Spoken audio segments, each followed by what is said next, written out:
সুন্দর একটি জায়গা। আমি এই মুহূর্তে কিন্তু আছি একেবারে ভারতের ভিতরে। ভারতের প্রায় 200 গজ ভিতরে আছি। এটা এই যে সড়কটি দেখতে পাচ্ছেন, এই সড়কটি কিন্তু ভারতের।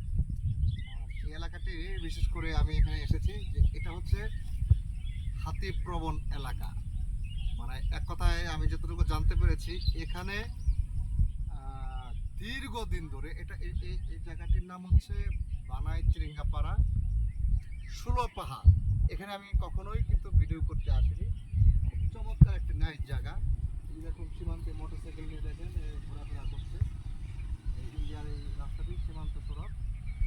এটি হচ্ছে মানে এখানে দীর্ঘদিন ধরে এই ষোলো পাহাড়টি হচ্ছে হাতিদের আদি স্থান। এখানে কোনো না কোনোভাবে হাতিগুলো এই এলাকাতেই এই ষোলো পাহাড়ের কোনো না কোনো একটি পাহাড়ে এই হাতিগুলো কিন্তু থাকে। প্রায় এই 16 পাহাড় থেকে কিন্তু বিভিন্ন জায়গায় কিন্তু এই পাহাড় হাতিগুলো বিভিন্ন জায়গায় কিন্তু চলাফেরা করে।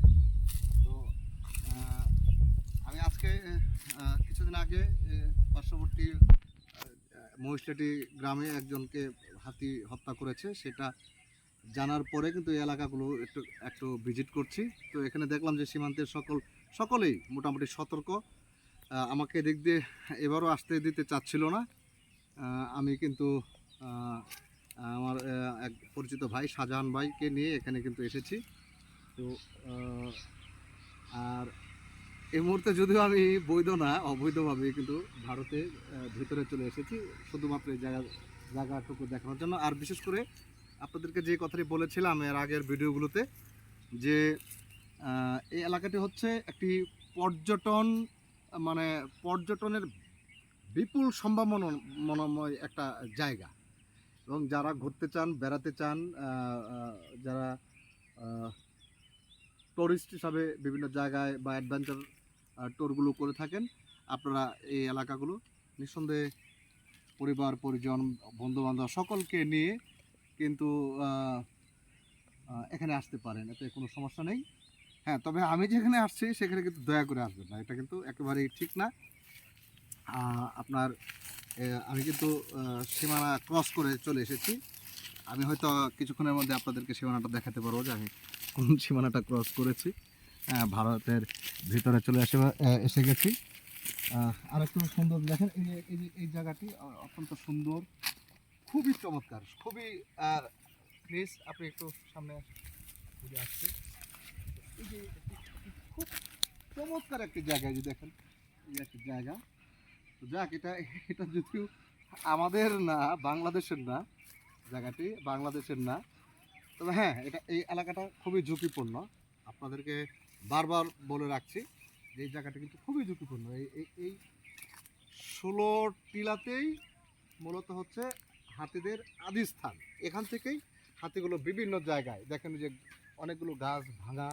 হ্যাঁ, আর সীমান্তের অনেক মানুষগুলো সবাই কিন্তু আতঙ্কেই আছে।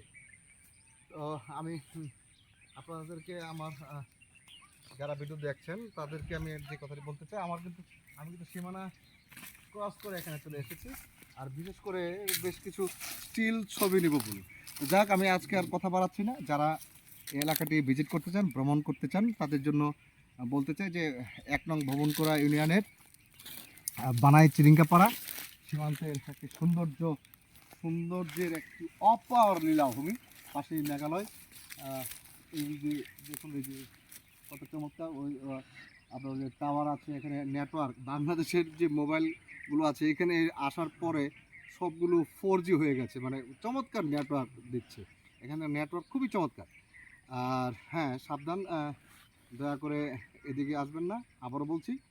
তো ওই এদিক দিয়ে যে অনেকগুলো পাহাড়, ছোট বড় অসংখ্য পাহাড়, এখানে 1000 একরের উপরে জমি রয়েছে, যেগুলো বারবার আমি বাংলাদেশ সরকারের যে পর্যটন মন্ত্রণালয় আছেন এবং যারা ঊর্ধ্বতন কর্তৃপক্ষ আছেন তাদেরকে বারবার আমি একটি অনুরোধই জানাবো, আপনারা দয়া করে এই জায়গাগুলো একটু ভিজিট করে যান।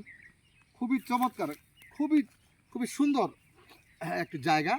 তো আজকে আর কথা বাড়াচ্ছি না।